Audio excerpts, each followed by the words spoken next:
Колко пъти пред вас казах, че този бюджет не ми харесва. Защо ще го промените? Така. И за това, след малко, премиера и Дом съвета, както го наричам, ще ви съобщят какво съм решил.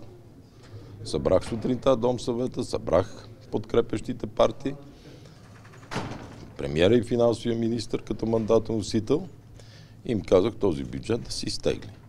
Или да намерят законова форма, защото е прият на първо четене, докато не се възстанови диалога с тристранката, докато всички не седнат и не се разберат как ще се управлява в следващите години, се работи с стария бюджет. Както помните, Асен Василев до август месец не приемаше бюджет, така че няма нищо фатално. Защо сега решихте да го изтеглите бюджета, след като беше прият в комисия? Защото за разлика от други хора, аз дори един човек да протестира, се опитвам да чуя какво казва.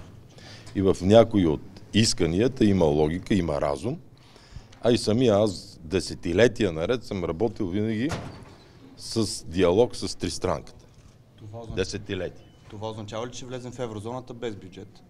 Това няма никакво значение. Им закона казва с 1/12 бюджета сегашния е с 3% дефицит, така както иска Европейската комисия, така че няма никакъв проблем.